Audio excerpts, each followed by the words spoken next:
Assalamualaikum warahmatullahi wabarakatuh. Kembali lagi dengan saya Rismawati S pada aktivitas 1.2.E mulai dari diri modul 1.2 dengan tema diagram trapesium usia. Saya mengangkat judul kisahku karena ini akan bercerita tentang saya pribadi, di mana mulai dari masa sekolah, kemudian masa bekerja, dan akan berakhir sampai expired nanti. Nah, kita masuk di bagan SD. Di bagan sekolah di sini ada dua, mulai dari usia 7 tahun sampai usia 28 tahun. Usia 7 tahun dan 28 tahun ini diantaranya ada dua titik yang saya tandai, titik 10 tahun dan juga 17 tahun. Di dua titik ini ada momen negatif dan juga positif yang akan dijelaskan di video selanjutnya. Selanjutnya di bagian atas ada profesi. Saya berprofesi sebagai guru di usia 33 tahun saat ini sejak lulus dari S1, lalu bercerita tentang expirednya. Wallahu a'lam, mudah-mudahan diberi umur panjang masih bisa berkreasi untuk teman-teman. Amin amin ya rabbal alamin.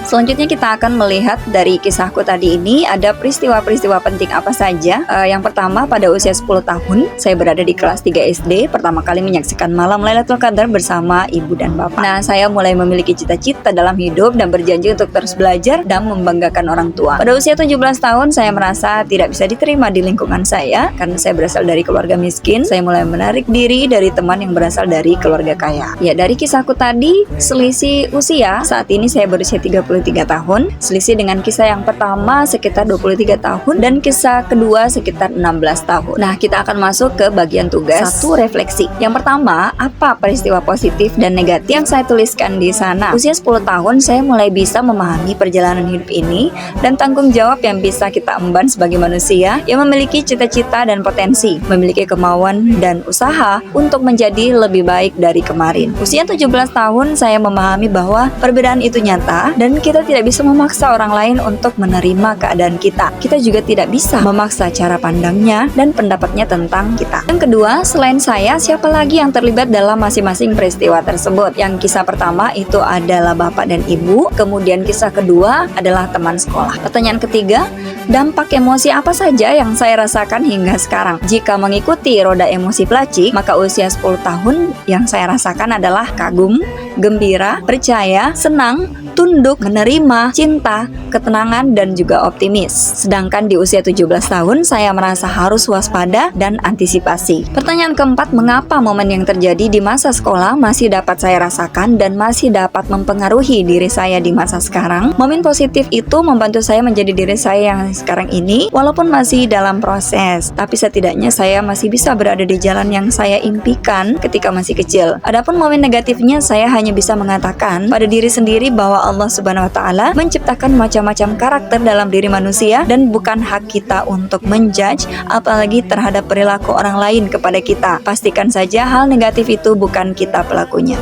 Pertanyaan kelima, pelajaran hidup apa saja yang saya peroleh dari kegiatan trapesium usia dan roda emosi terkait peran saya sebagai guru terhadap peserta didik saya? Kita ini manusia yang memiliki potensi dalam diri kita. Hanya saja perlu usaha untuk memunculkan hal-hal positif dari potensi yang kita punya agar mampu membawa kita kepada cita-cita kita demi kebahagiaan hidup di masa depan. Teruslah belajar, terus menggali, terus berusaha menjadi yang terbaik tanpa memandang buruk orang lain, baik perilakunya kepada orang lain ataupun kepada kita. Keenam, bagaimana saya menuliskan nilai-nilai yang saya yakini sebagai seorang guru dalam 1 atau 2 kalimat menggunakan kata-kata guru, murid, belajar, makna, dan peran.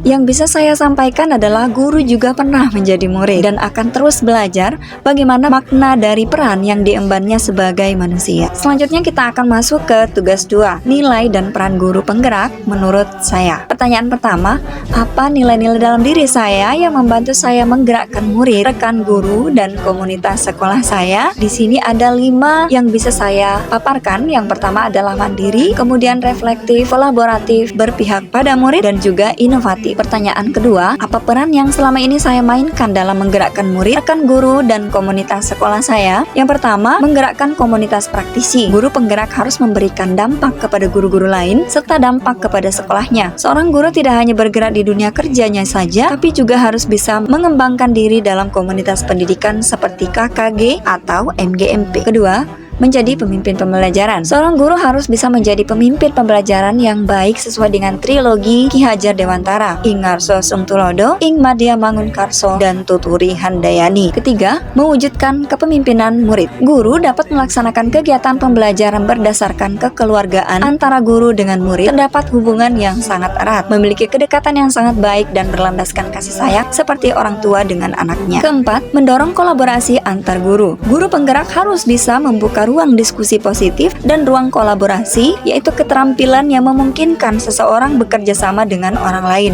antara guru dan pemangku kepentingan di dalam dan luar sekolah untuk meningkatkan kualitas pembelajaran. Yang terakhir, menjadi coach bagi guru lain. Guru penggerak diharapkan mampu untuk melakukan perubahan di masing-masing institusi pendidikan mereka. Guru penggerak memiliki program untuk melatih potensi, mentorship, dan kepemimpinan mereka untuk mampu membantu guru-guru lain. Terima kasih sudah menyimak, sampai jumpa lagi. Assalamualaikum warahmatullahi wabarakatuh.